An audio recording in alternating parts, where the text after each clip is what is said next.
What is the purpose of my life? Reverend Dave here with the meditation for, I guess it's the 25th, of January 2016. What is the purpose of my life?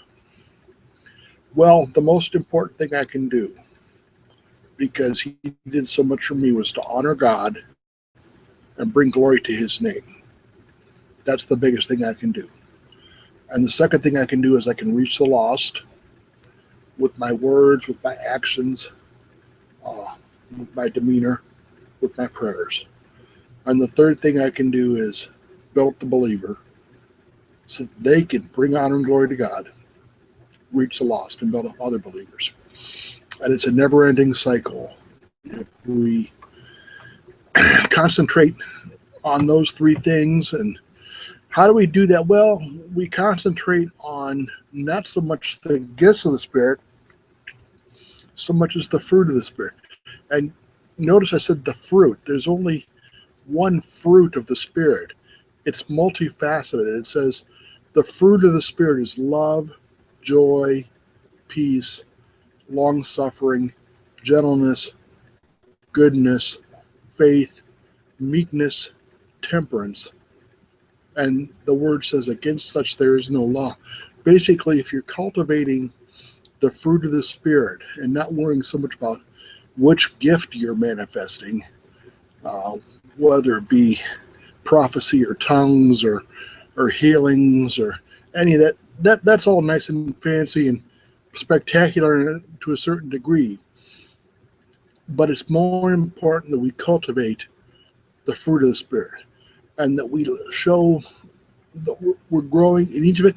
And we never really fully cultivate it until we actually get to heaven, when we'll all be like Jesus Christ and will be fulfilled. It says in the word that we're being conformed into his image. And it's gradual and it takes time, but it's well worth the trip.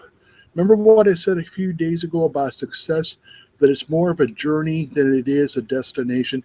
That is true with God too. The journey when we get saved is to grow more Christ-like. And people say, well, you're not very Christ-like, Dave. Well, yeah, I'm being conformed, but keep in mind, I do the same things Jesus Christ did. I still go to bars. Don't drink alcohol on there.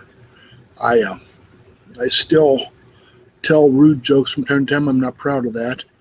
I try to keep it clean when I'm telling my jokes, but it's not always easy. And I have this fleshly nature I'm constantly at war with. And if I've ever offended you with my jokes, I apologize. That's the way I am. I'm a jokester. I try to lighten the mood. I try to lift people up. I try to make them feel good. But anyway, I like to tell jokes. I like to make people feel good. I like to make people feel valuable.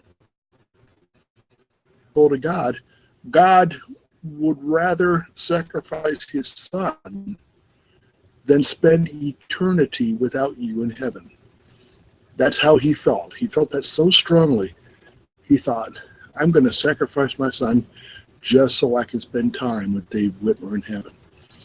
Because he knew through time, it says in the one song, when Christ was on the cross, I was on his mind.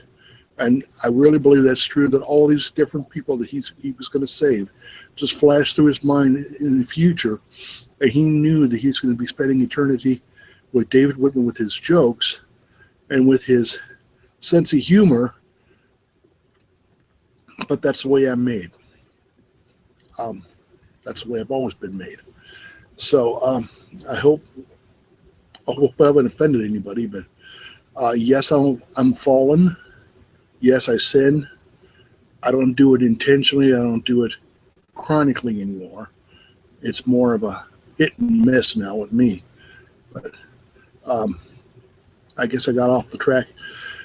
Keep in mind that we're trying to cultivate the fruit of the Spirit more than the gifts. The gifts are important, but the fruit is what we're looking for. The fruit is what sells the product. The fruit is what shows people you have the joy of the Lord. Remember, the one fruit of the Spirit is joy.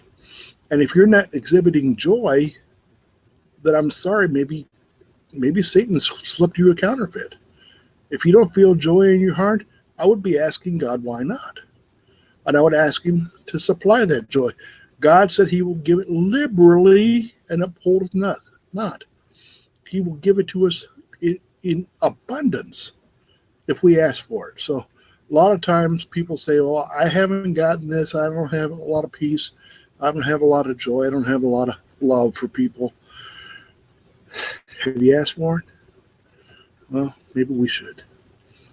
Anyway, I got off the track, but I want to let you know that I'll be back tomorrow with another meditation. Maybe it'll be better than today's. It's hard to come up with good material day after day, but I'm working on it, and I hope you have a measure of love for me, because I need love too. God bless you. Have a great day. Bye-bye.